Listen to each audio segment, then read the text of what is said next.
Two men in a smoking room were talking of their private school days. "At our school," said A, "we had a ghost's footmark on the staircase." "What was it like?" "Oh, very unconvincing. Just the shape of a shoe, with a square toe, if I remember right. The staircase was a stone one. I never heard any story about the thing.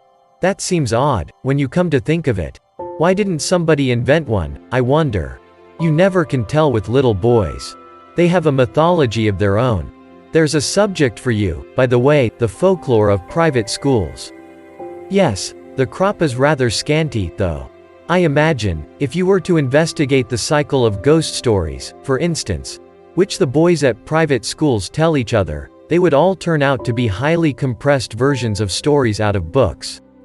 Nowadays the Strand and Pearsons, and so on, would be extensively drawn upon. No doubt. They weren't born or thought of in my time. Let's see. I wonder if I can remember the staple ones that I was told. First, there was the house with a room in which a series of people insisted on passing a night, and each of them in the morning was found kneeling in a corner, and had just time to say, 'I've seen it,' and died. Wasn't that the house in Berkeley Square? I dare say it was. Then there was the man who heard a noise in the passage at night, opened his door, and saw someone crawling towards him on all fours with his eye hanging out on his cheek. There was besides, let me think, yes, the room where a man was found dead in bed with a horseshoe mark on his forehead, and the floor under the bed was covered with marks of horseshoes also. I don't know why. Also there was the lady who, unlocking her bedroom door in a strange house, heard a thin voice among the bed curtains say, 'Now we're shut in for the night.' None of those had any explanation or sequel. I wonder if they go on still, those stories. Oh, likely enough, with additions from the magazines, as I said. You never heard, did you, of a real ghost at a private school? I thought not. Nobody has that ever I came across. From the way in which you said that, I gather that you have. I really don't know, but this is what was in my mind. It happened at my private school 30-odd years ago, and I haven't any explanation of it. The school I mean was near London. It was established in a large and fairly old house, a great white building with very fine grounds about it. There were large cedars in the garden, as there are in so many of the older gardens in the Thames Valley, and ancient elms in the 3 or 4 fields, which we used for our games. I think probably it was quite an attractive place, but boys seldom allow that their schools possess any tolerable features. I came to the school in a September, soon after the year 1870, and among the boys who arrived on the same day was one whom I took to, a Highland boy, whom I will call MacLeod. I needn't spend time in describing him. The main thing is that I got to know him very well. He was not an exceptional boy in any way, not particularly good at books or games, but he suited me. The school was a large one. There must have been from 120 to 130 boys there as a rule, and so a considerable staff of masters was required, and there were rather frequent changes among them. One term, perhaps it was my 3rd or 4th, a new master made his appearance.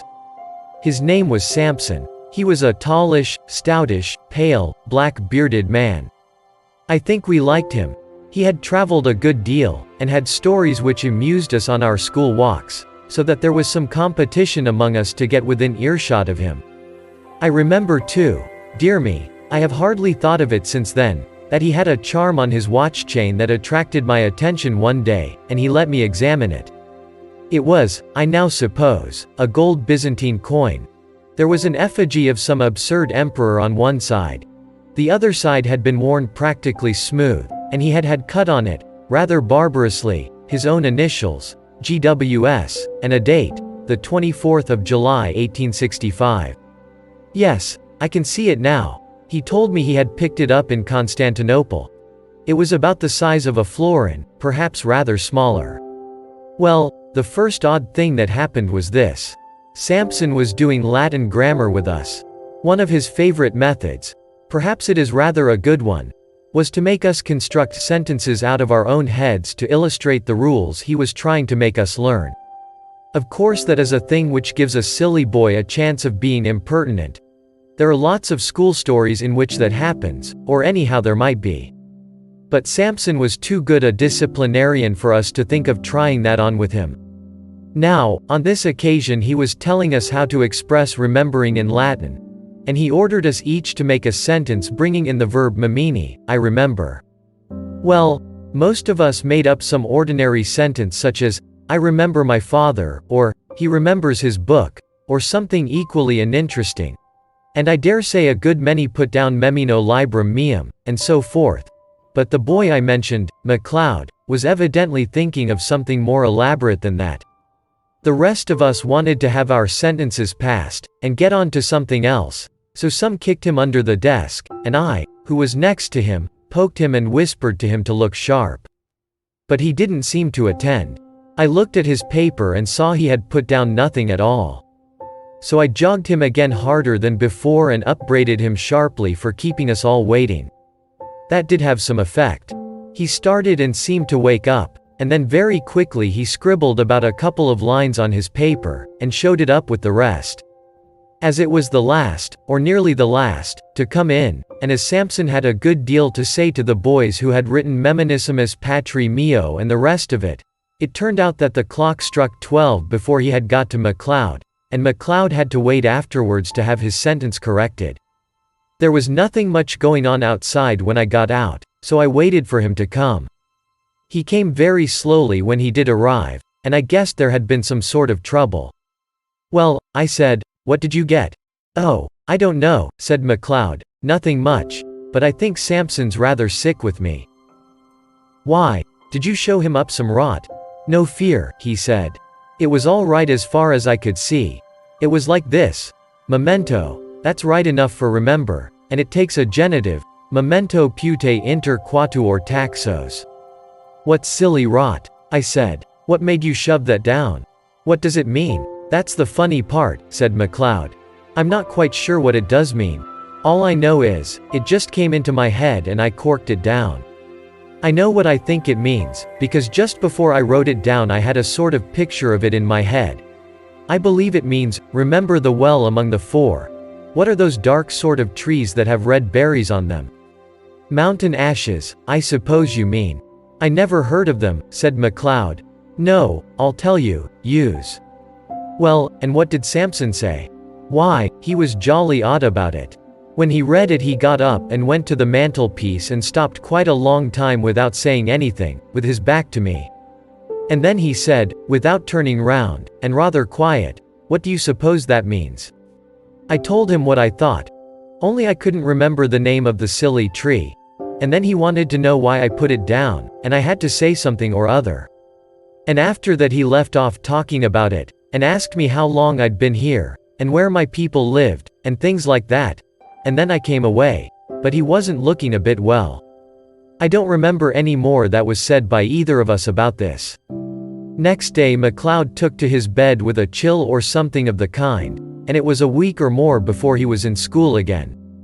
And as much as a month went by without anything happening that was noticeable. Whether or not Mr. Samson was really startled, as MacLeod had thought, he didn't show it. I am pretty sure, of course, now, that there was something very curious in his past history, but I'm not going to pretend that we boys were sharp enough to guess any such thing. There was one other incident of the same kind as the last which I told you. Several times since that day we had had to make up examples in school to illustrate different rules, but there had never been any row except when we did them wrong. At last there came a day when we were going through those dismal things which people call conditional sentences, and we were told to make a conditional sentence, expressing a future consequence. We did it, right or wrong, and showed up our bits of paper, and Samson began looking through them. All at once he got up, made some odd sort of noise in his throat, and rushed out by a door that was just by his desk. We sat there for a minute or two, and then, I suppose it was incorrect, but we went up, I and one or two others, to look at the papers on his desk. Of course I thought someone must have put down some nonsense or other, and Samson had gone off to report him. All the same, I noticed that he hadn't taken any of the papers with him when he ran out. Well, the top paper on the desk was written in red ink, which no one used, and it wasn't in anyone's hand who was in the class. They all looked at it, MacLeod and all, and took their dying oaths that it wasn't theirs. Then I thought of counting the bits of paper. And of this I made quite certain, that there were 17 bits of paper on the desk, and 16 boys in the form. Well, I bagged the extra paper, and kept it, and I believe I have it now. And now you will want to know what was written on it. It was simple enough, and harmless enough, I should have said. Si tu non veneris ad me, ego veniam ad te, which means, I suppose, if you don't come to me, I'll come to you. Could you show me the paper? Interrupted the listener. Yes, I could. But there's another odd thing about it. That same afternoon I took it out of my locker. I know for certain it was the same bit, for I made a finger mark on it and no single trace of writing of any kind was there on it. I kept it, as I said, and since that time I have tried various experiments to see whether sympathetic ink had been used, but absolutely without result. So much for that. After about half an hour Sampson looked in again, said he had felt very unwell, and told us we might go. He came rather gingerly to his desk, and gave just one look at the uppermost paper, and I suppose he thought he must have been dreaming.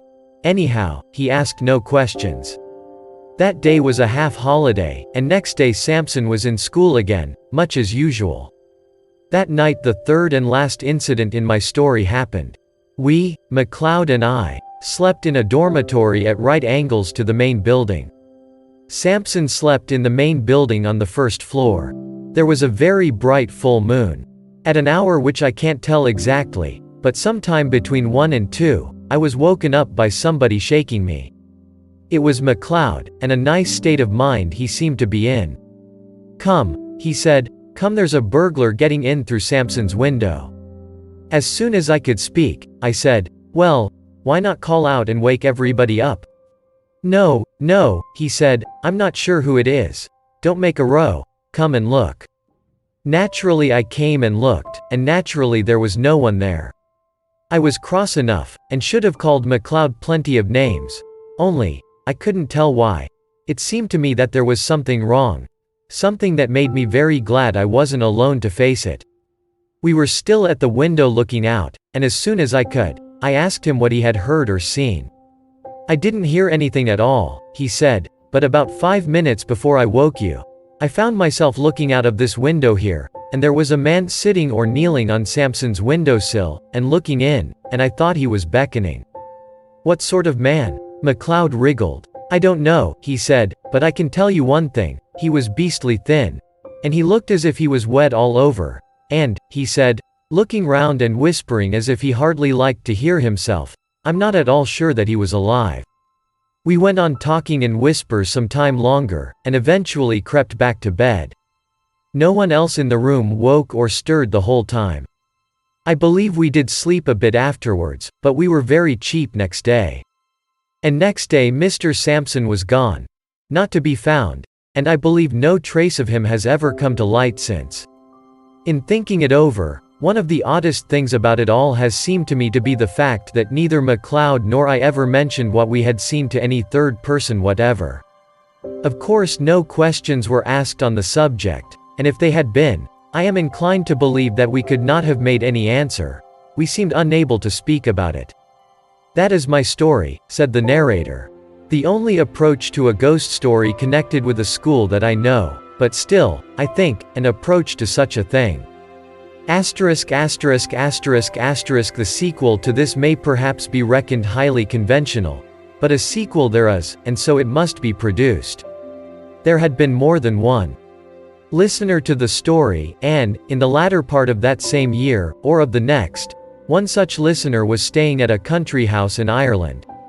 One evening his host was turning over a drawer full of odds and ends in the smoking room. Suddenly he put his hand upon a little box. "Now," he said, "you know about old things. Tell me what that is." My friend opened the little box, and found in it a thin gold chain with an object attached to it. He glanced at the object and then took off his spectacles to examine it more narrowly. "What's the history of this?"